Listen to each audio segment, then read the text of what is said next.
민족의 명절 추석이 다가왔습니다. 우리 지체들도 이미 고향에 간 지체들도 있고 이 예배 이후에 고향으로 가는 지체들도 있을 줄 아는데요. 추석이 되면은 모두가 가족들과 함께 즐거운 그런 풍성한 시간들을 갖게 됩니다. 이 설교를 준비하면서 제가 이제 인터넷에서 추석의 의미와 정의를 한번 살펴봤는데요.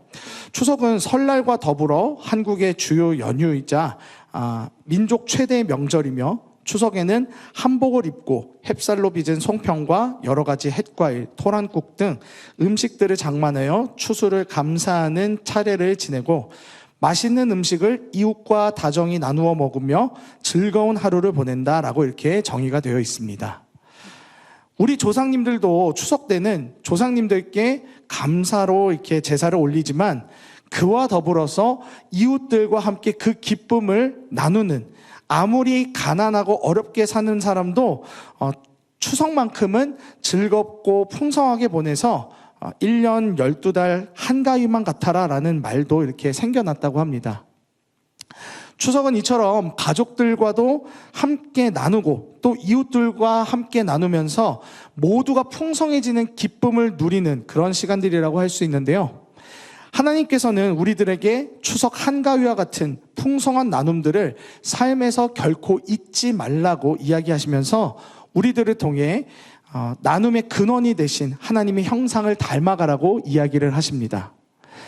지난주 우리는 하나님께서 우리에게 은혜를 베풀어 주신 것을 통해 하나님 자체가 나눔의 근원이심을 우리가 말씀을 통해서 들었다면, 오늘은 나눔의 중요성과 본질, 그리고 그것이 주는 기쁨에 대해 함께 이야기를 나누기 원합니다. 먼저 나눔의 중요성과 본질에 대해 함께 나누길 원하는 것은, 오늘 본문을 보면 나눔의 근원이 되신 우리 하나님께서는 우리에게 선을 행함과 더불어 서로 나누어 주기를 잊지 말라고 말씀하셨습니다. 그리고 그것이 하나님이 기뻐하시는 제사라고 이야기를 합니다. 여러분, 우리는 이 세상에서 그리스도인이라고 불리우고 있습니다. 로마서 12장 2절을 보면은 너희는 이 세대를 본받지 말고 오직 마음을 새롭게 함으로 변화를 받아 하나님의 선하시고 기뻐하시고 온전하신 뜻이 무엇인지 분별하도록 하라라고 말씀하고 있는데요. 이것은 우리 그리스도인들은 세상과 똑같은 길을 가지 않고 하나님의 명령이 무엇인지, 그분이 기뻐하시는 것이 무엇인지 생각하면서 살아가는 것이 바로 그리스도인이다라고 이렇게 말합니다.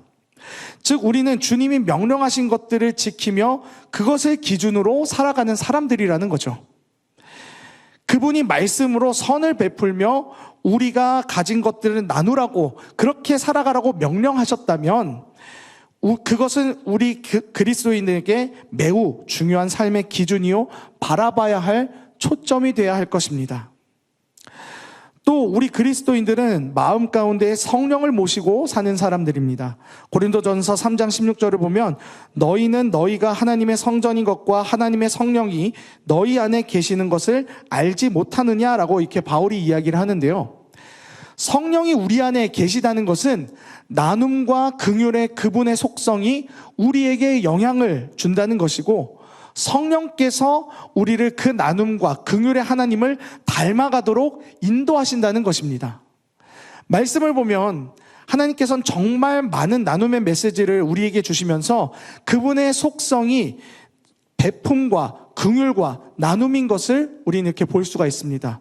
먼저 레위기 19장 10절을 보면요, 내 포도원의 열매를 다 따지 말며 내 포도원에 떨어진 열매도 줍지 말고 가난한 사람과 거류민을 위하여 버려두라. 나는 너희의 하나님 여호와니라, 이렇게 말씀하셨고요.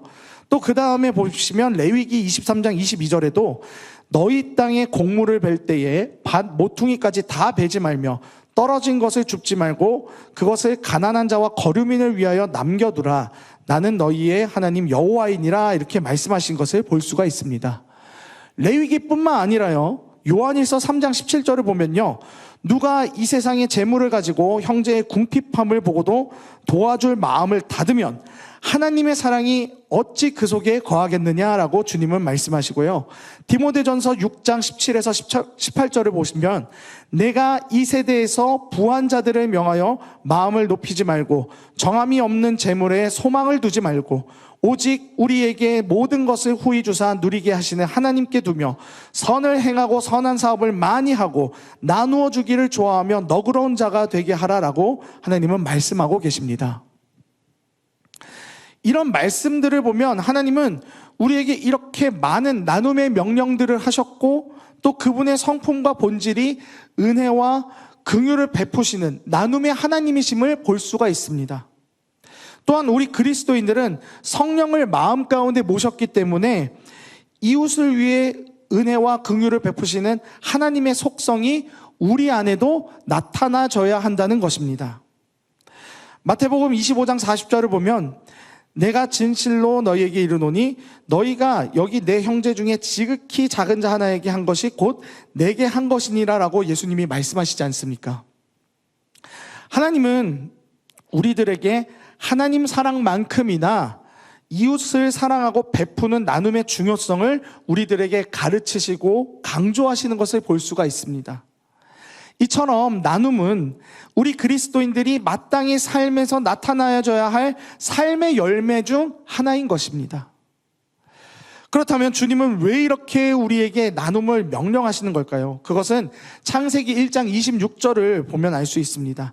창세기 1장 26절을 보면 하나님이 이르시되 우리의 형상을 따라 우리의 모양대로 우리가 사람을 만들고 그들로 바다의 물고기와 하늘의 새와 가축과 온 땅과 땅에 기는 모든 것을 다스리게 하자라고 하셨는데 하나님은 이 땅의 인간들에게 모든 피조 세계를 다스리게끔 하는 권세를 허락하셨습니다. 즉 원래 인간의 목적은 하나님이 만드신 이 피조 세상을 하나님 대신에 다스리는 것이 바로 창조의 원형이었습니다. 마치 비서, 집에 집사를 두는 것처럼 인간은 하나님의 청지기로 하나님께서 통치해야 될 통치권의 대리인으로 그렇게 창조된 것입니다. 하지만 죄가 우리 가운데 들어오게 되면서 이 창조의 원형이 사라지게 되는데요.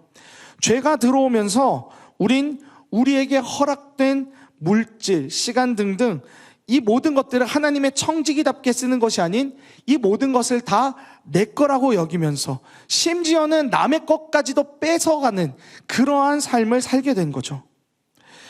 나에게 주어진 것들로만 만족하는 게 아니라 남에게 주어진 것도 빼앗고 다투면서 원래 하나님께서 계획하셨던 선함과 나눔의 모습이 아닌 다툼과 이기적인 모습으로 변질되고 만 것이죠.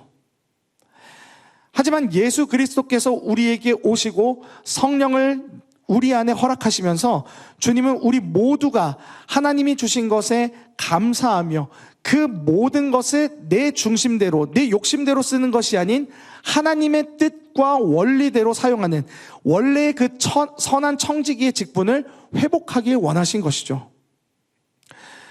그 사용의 방법, 원리가 바로 나눔인 것입니다.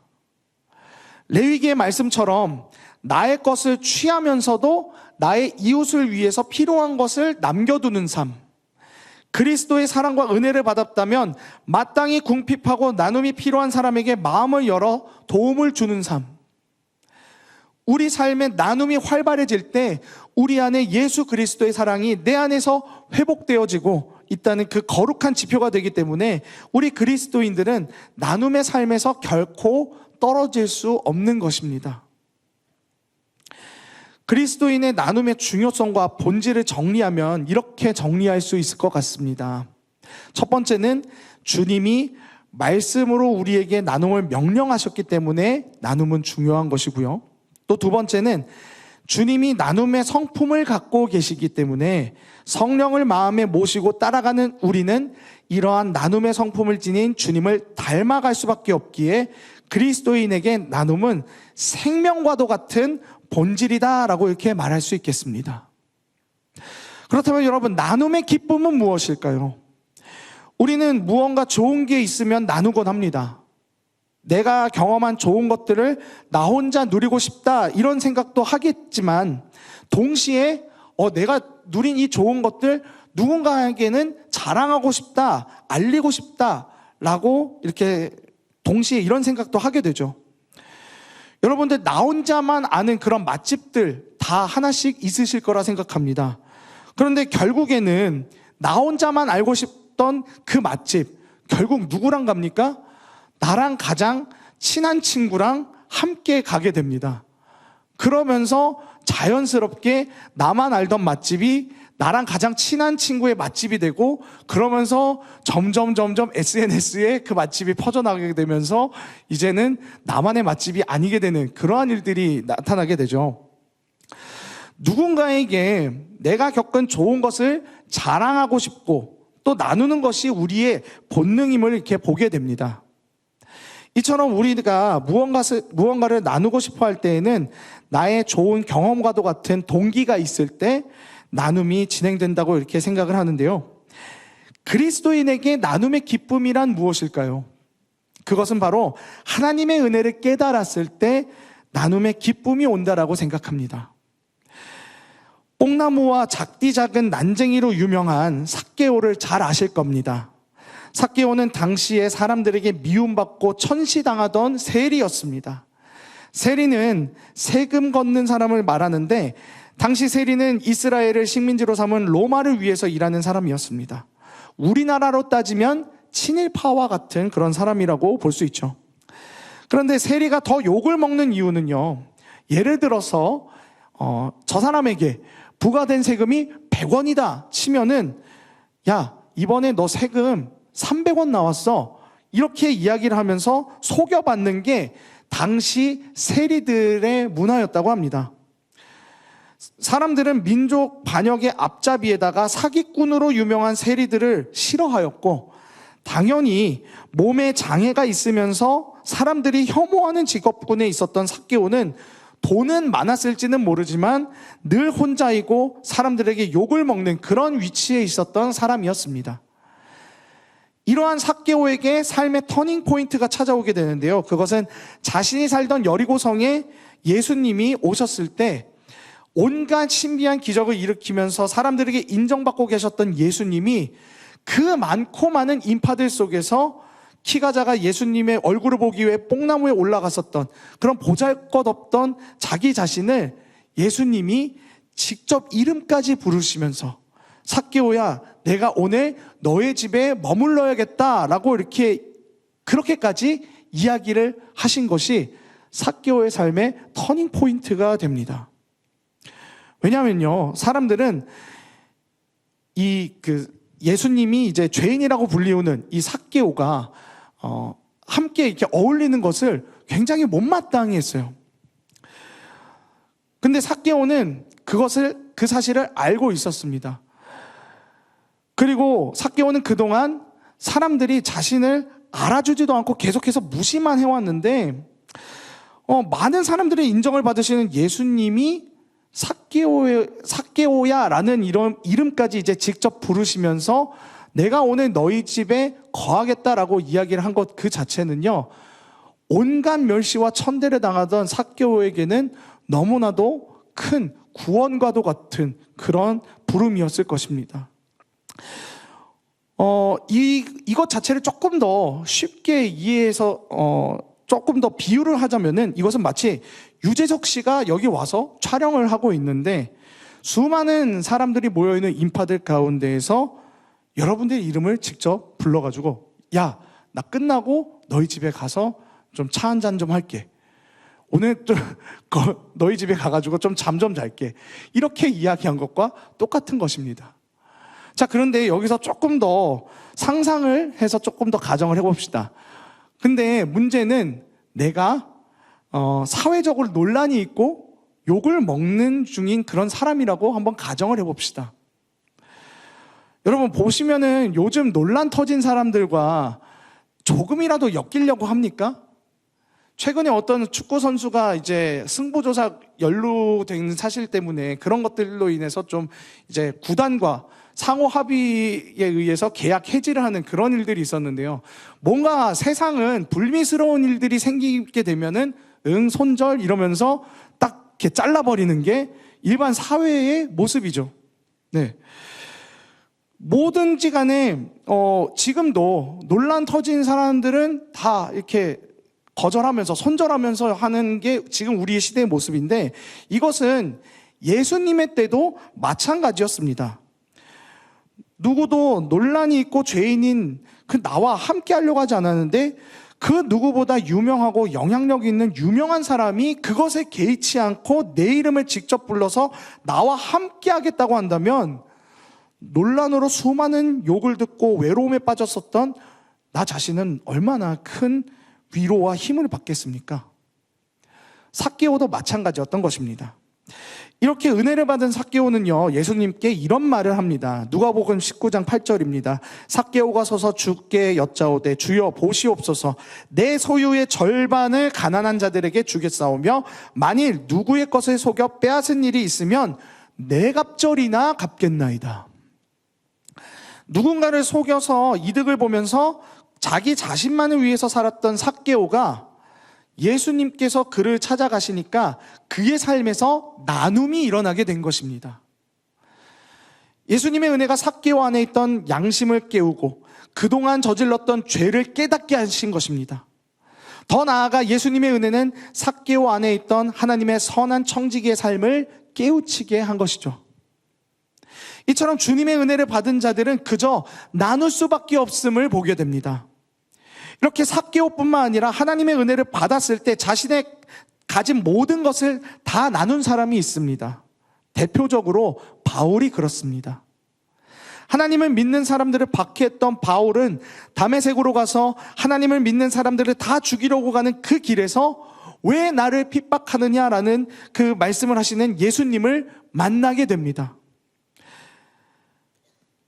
바울은 그 밝고 환한 예수님의 영광의 모습을 보자 눈이 멀게 되고 하나님이 알려주신 아나니아의 집으로 가서 다시 눈이 밝아지게 되는 그런 경험을 하고 난 이후에 하나님을 믿는 사람들을 박해하러 다니던 그의 삶이 이젠 수많은 교회와 제자들을 세우며 자신의 삶을 다 주님께 내어드리며 복음을 나누는 그런 삶을 사는 것을 우린 볼 수가 있습니다.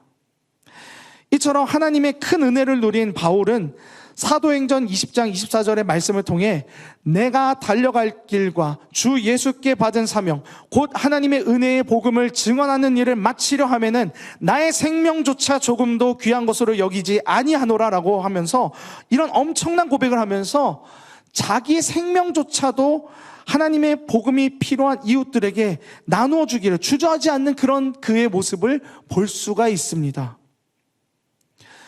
하나님의 은혜를 경험하게 되면 이처럼 우리 몸은 나눔이라는 리액션을 하게 될 수밖에 없습니다.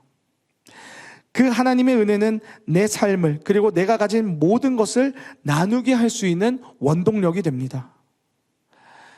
지금 우리나라가 이렇게 복음으로 설 수 있는 이유는 많은 선교사님들과 또 많은 우리 믿음의 선진들의 그런 눈물과 헌신 덕분입니다. 자국에서 하나님의 은혜를 받았던 선교사님들은 자신이 맛본 이 복음을 나누고 싶어 하셨습니다. 자신의 모든 것을 다해서 나누고 싶은 그 뜨거움이 그들 마음 가운데 가득 찼던 것입니다. 그래서 그들은 아무런 정보도 없고 그 무엇 하나 맞지 않은 이 조선 땅에 와서 그들과 함께 살며 자신이 가진 모든 것을 동원하여 하나님의 복음을 전하고 삶을 나누는 그런 사역을 시작하고 그렇게 복음을 전하는 데 힘썼습니다. 병원을 짓기도 하고요, 학교를 짓기도 하고 교회를 세우면서 이 땅에서 하나님의 사랑을 전할 수 있는 모든 기반들을 다 마련했습니다. 이런 도중에 자신의 몸에 병이 들기도 하고 가족들이 죽기도 하고 여러 슬프고 고난 일들을 당함에도 불구하고 선교사님들의 복음 나눔의 사역은 끝이 없었습니다. 양화진에, 대구에, 광주에 저는 그렇게 많은 선교사님들의 무덤이 있는 줄을 정말 꿈에도 몰랐습니다. 그분들, 이렇게 많은 분들의 생명이 이 땅을 위해서 그렇게 쓰여졌다는 사실에 너무나도 많은 감격을 받았었던 그런 시간들이었습니다. 작년과 올해 역사 문화 탐방을 가면서 이렇게나 많은 선교사님들의 노력이 있었기에 이 나라 이민족이 이렇게 부강해지고 또 저기 외딴 섬에까지 교회가 세워질 수 있었다는 것을 보고 너무나도 감사하며 그렇게 역사 문화 탐방의 시간들을 보냈던 것 같습니다. 사랑하는 여러분, 우린 정말 많은 하나님의 은혜들을 받고 있지 않습니까? 매주마다 많은 믿음의 동역자들과 풍성한 예배를 드릴 수 있고요. 주일 예배로 부족하면 마커스나 어노인팅, 예수전도단 등 이제 많은 찬양팀의 집회에 참여하면서 은혜를 날마다 이렇게 경험할 수 있는 상황과 환경이 우리 가운데에 놓여져 있습니다. 하나님을 마음껏 기쁨으로 예배할 수 있는 모든 요건들이 다 지금 우리들에게 열려 있는 거죠. 이러한 시간들을 통해 주님은 우리 가운데 계속 찾아오셔서 우리 하나님의 그 의의 길로 인도하시고 우리 삶에 예수 그리스도의 열매를 맺게끔 인도하십니다. 그 예수 그리스도의 열매 중 하나는 바로 나눔입니다.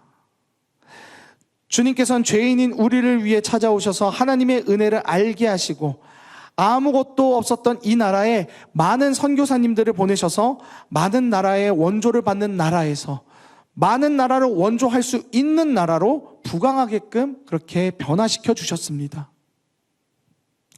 그렇다면 우리도 그 은혜에 반응하는 삶을 살았으면 좋겠습니다. 하나님의 은혜를 받았다면 우린 결코 잠잠할 수 없습니다. 내가 가진 것을 조금이라도 나누며 살아갈 수밖에 없습니다. 여러분이 가진 것이 무엇입니까? 하나님의 은혜를 받았다면 자신의 물질뿐만 아니라 시간이나 달란트, 다양한 방법으로 우리 지체들이 하나님을 위해 선을 행하며 나눔의 삶을 실천하길 원합니다. 그렇게 선한 청지기의 삶을 살아가기 원합니다. 이미 우리 공동체에도 많은 지체들이 자신의 시간과 물질을 쓰면서 영혼들을 섬기는 사람들이 있고요. 자신의 수익의 일부를 떼서 장학금으로 섬기는 사람들도 있습니다. 우리 부장님들과 권사님, 지금도 우리 청년들을 위해서 많은 물질들과 시간을 아끼지 않고 할애하고 계시고요.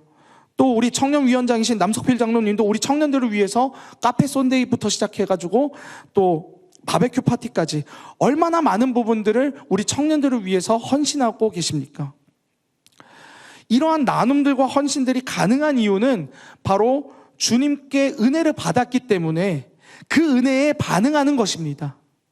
정말 쉽지 않은 헌신과 나눔들이지만 내가 받은 하나님의 은혜가 너무나도 크기 때문에 그 은혜에 기쁨이 있기 때문에 그 원동력으로 하나님께 헌신과 나눔을 할 수 있는 것입니다. 우리 공동체에 이러한 나눔과 헌신들을 보고 더 많은 지체들이 하나님 나라의 선한 청지기로 세워져서 자신의 시간과 물질들을 나눠서 이 땅에서 하나님 나라를 세워가는 우리 모두가 되길 간절히 소망합니다. 여러분들이 하나님께 받은 그 은혜를 생각하면서 나눔과 헌신으로 참여하게 될 때 하나님께서는 거기서 오는 충만한 기쁨과 열매들을 분명히 허락하실 것입니다. 사랑하는 여러분, 나눔은 결코 선택이 아닙니다. 우린 그리스도인으로서 주님이 명령하신 이 나눔과 헌신을 향해 날마다 나아가야 합니다. 또 우리를 이 땅에서 하나님 나라의 선한 청지기로 온전히 회복시키시는 하나님의 인도하심을 따라가야 합니다. 말씀을 맺고자 합니다. 여러분의 삶들을 뒤돌아보셨으면 좋겠습니다. 내게 공급되고 있는 시간과 물질이 어느 정도이십니까?